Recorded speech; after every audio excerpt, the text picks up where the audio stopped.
Hello, everybody. Welcome to today's professional development. I have lovingly titled Panther Progress, Improving School Climate and Student Learning. For those of you who don't know me, I am Valerie Higgins. I am currently in my third year here at Whitcomb, and I see a lot of familiar faces out there. So I'm happy to be facilitating this professional development today. Even though I'm still relatively new to the career, to the field, I feel like I have learned so much from everybody here at Whitcomb in these first 3 years. And I have come to realize that one of Whitcomb's greatest strengths is its staff. Um, we really work together and support each other through some major things like, a global pandemic. So I think we need to capitalize on our ability to support one another. And I think then we will start seeing some major growth and improvement in our students. So I'm so excited to get started with you today. Our main goals today, this PD is basically just kind of the starting point, our first meeting to start this ongoing journey to find solutions to the issues that are facing our school today. The goal today is to begin addressing the concerns we as the staff have, begin brainstorming potential solutions to those present concerns, and brainstorming what kind of resources we will need to combat those concerns. And I know that many people are passionate about our school, and talking about the concerns we have for our school might get a little heated at points. And I want to ensure that we have space for us to acknowledge those concerns while also making sure that our focus remains on the future, right? Things we can actually do to solve these issues. And I know ultimately, and we all know ultimately, right, the decision's in the hands of admin. However, I think if we all come together to provide this united front, admin can't deny the whole entire staff coming together and saying, these are our issues.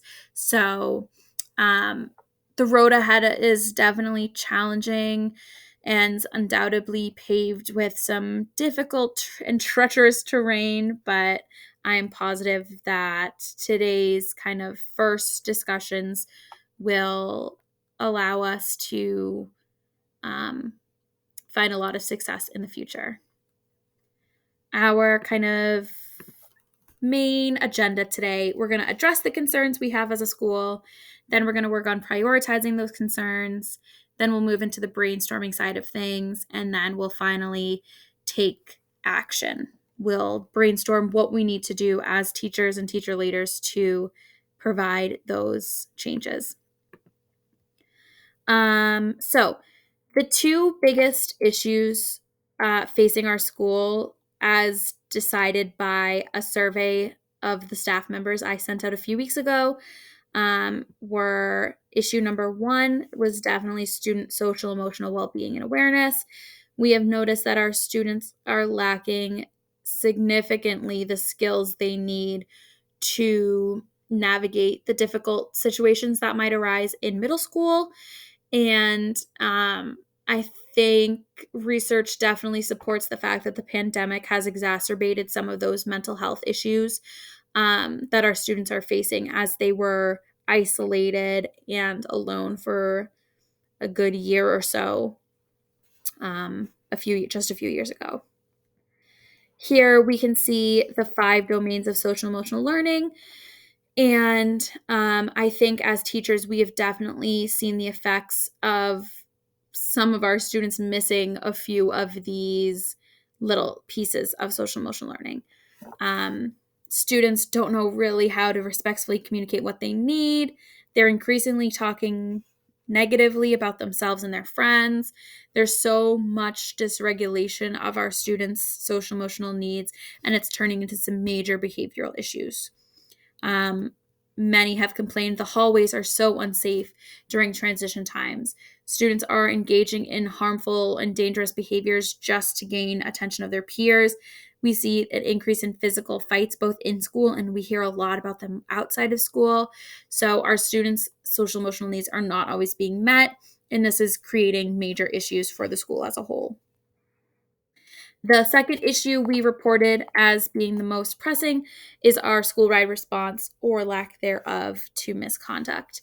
Many are feeling as though some students are able to get away with some pretty major um, negative behaviors.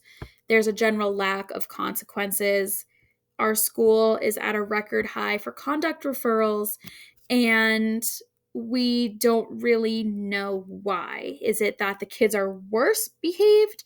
Is it that we as staff have less patience and are finding things disrespectful at a new higher rate?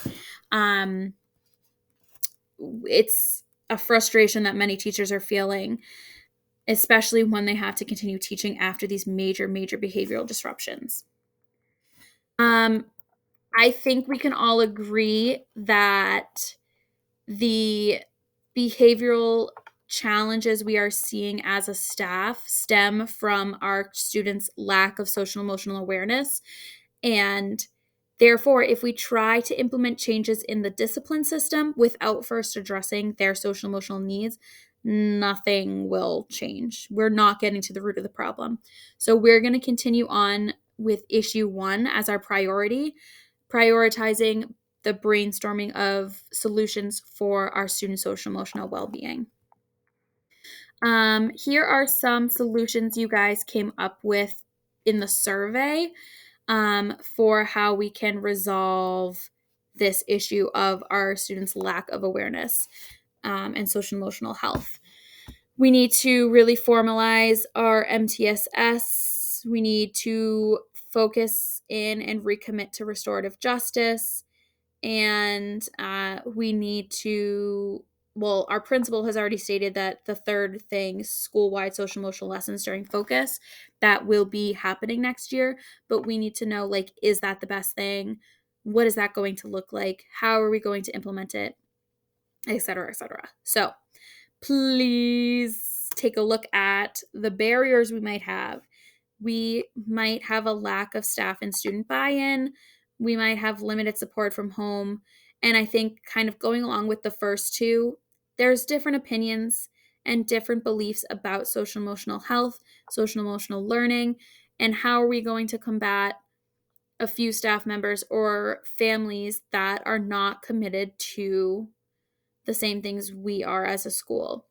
If a student is learning how to effectively and respectfully communicate their needs at school, but they're not practicing that at home and their families aren't supporting that practice at home, what are we going to do about it?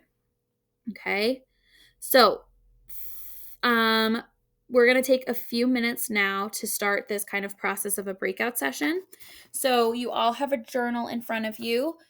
Our first step is going to be we're going to journal for 5 minutes about all that we just talked about or all that I just presented. Um, the strategies we can implement for resolution of our issues, and also how are we going to overcome the potential barriers. So please take 5 minutes to write in your journal about these topics.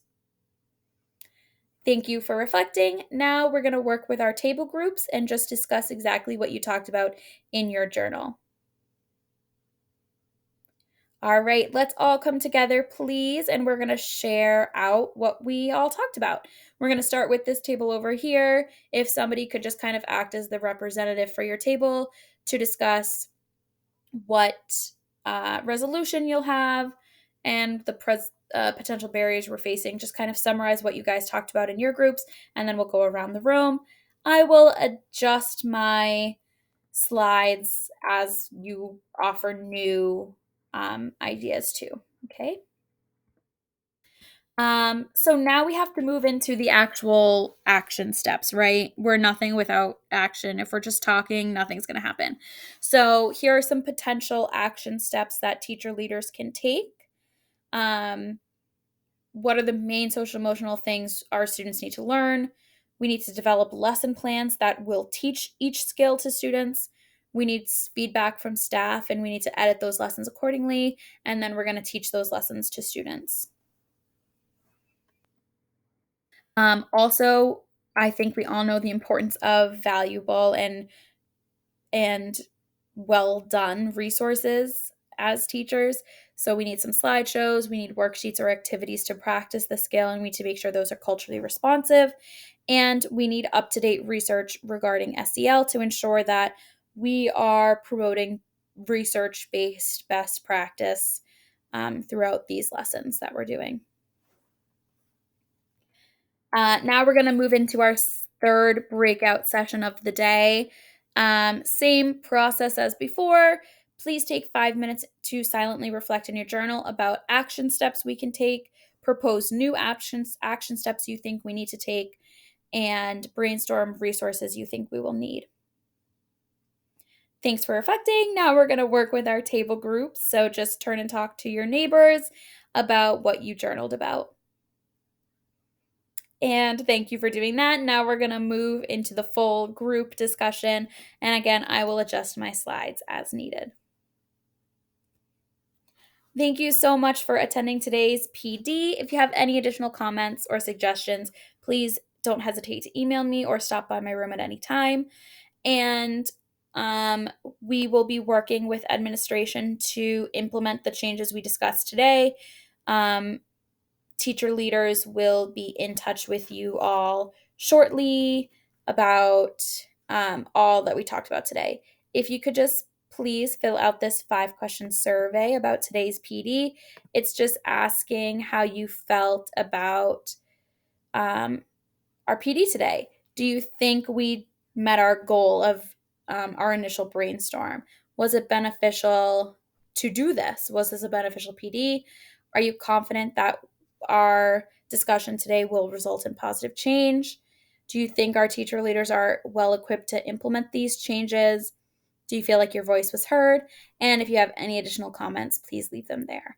Thank you so much again for attending. I am so excited to see where this conversation leads us. And I hope that we will be able to come together as a staff to support our students and each other. All right. Thank you.